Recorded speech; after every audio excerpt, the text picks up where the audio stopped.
Now in today's video, we're tackling quite a big issue, especially with a lot of beginner bass players, but it can affect intermediate and more advanced bass players, and it's why am I not getting better? What am I doing wrong? And what can I do to actually get better? Well, in the first place, we really do need to pinpoint something. Getting better is entirely subjective. While there's an objective goal of what you want to do to get better, the feeling of getting better is entirely subjective to you. If you really have played a lot of good gigs, perhaps you haven't made a lot of progress, or perhaps you have made a lot of progress, or less than you might have done in the practice room, but you feel like you've made more progress because of those experiences.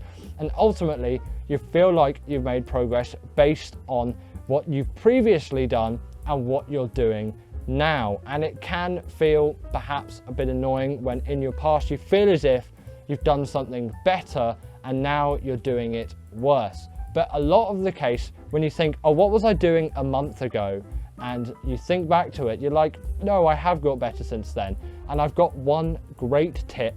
If you're really stuck in this place of where you're like, no, I was just so much better back then. As soon as you start playing and start practicing, just record your practice sessions, just the audio, but video as well, and then you can assess technique and things.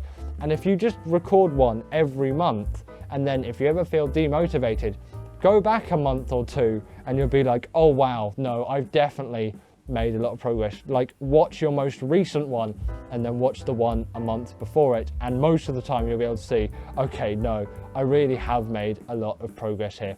It's entirely subjective. It's just how you think of it in your mind, and often when you're burnt out and demotivated, you can get similar feelings. And there's one thing which is great to fix this as well, is rather than perhaps if you've got a teacher and they want you to learn this tune and you're really just not enjoying it, perhaps it's too difficult, you're not liking it, and it's just completely not interesting to you, then go to your teacher and say, hey, I'm not really interested in this, and say a tune that you're interested in learning and say, hey, just as a compromise, can we still learn this tune, or perhaps pick a different tune that perhaps may interest you, but also alongside it, do something that interests you a lot as well. And often if you're with a teacher, they'll say, no, that's totally fine, and they're very happy to work on things, especially if it's one-to-one with you, that you're really passionate about yourself, as ultimately they're there to teach you music, they're there to make you better players, but they're also there to encourage you and inspire you to do more music. They give you the skills to do this yourself, but if you're perhaps not there yet, or you want to work with something with them and make sure you really get it right,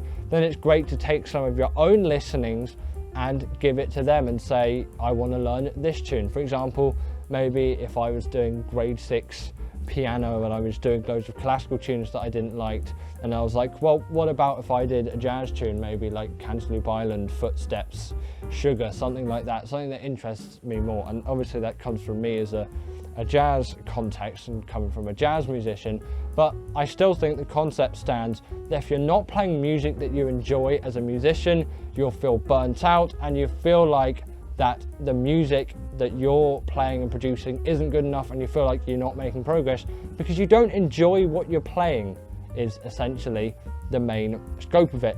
But there's also a third category which I think doesn't get talked about enough, and it's when if you've got this big project coming up and you work your hardest for it and you do that project and you absolutely smash it and do amazingly, then why afterwards do I feel like it's so awful and I'm so demotivated to practice and I'm just not making any progress because I've had this big thing and now I'm just on this absolute crash? And that is very common, especially if it's like the biggest whatever you've done in your life, the biggest gig, for example. You can often feel very demotivated and very much like, I'm just not making progress, I'm so frustrated with my playing after those events. And if that is you, that often will pass. Give it a month probably, but you can always work it back in by just trying to start something new, trying to start something fresh, turn a new leaf perhaps, and see what you can get from there. As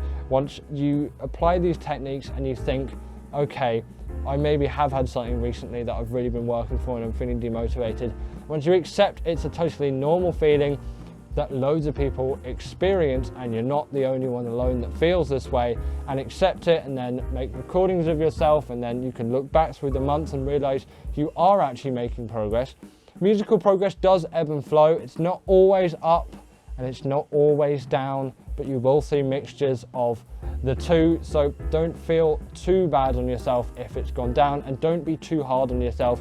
If you just keep working at it, you will get better. The overall trend will still be up. And again, record yourself and take note of what you're doing and really assess your playing, because your greatest critic really is yourself.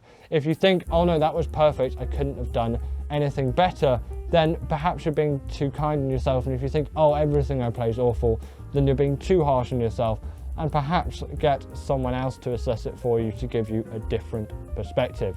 But that's all I've got for you today on why you're not making progress. Another great thing just to end on as well is, if you're not practicing consistently, doesn't matter for how long each day, but just practicing for 5 minutes, 10 minutes each day does wonders for your playing and progress improvements. Just one little thing, 5 minutes every day. You could work on a tune over 2 months and spend 5 minutes on it each day and get through it. And often you'll find you'll make way more progress than big, lengthy sessions, perhaps less frequently. So get on the bass as much as possible, and at least 5 minutes every single day, and you really will see a progress spike, as well as all this other stuff of why you may feel like you're not making progress even though you are. So I hope this has given you a bit of self-motivation, and I'll see you all in the next one. Bye.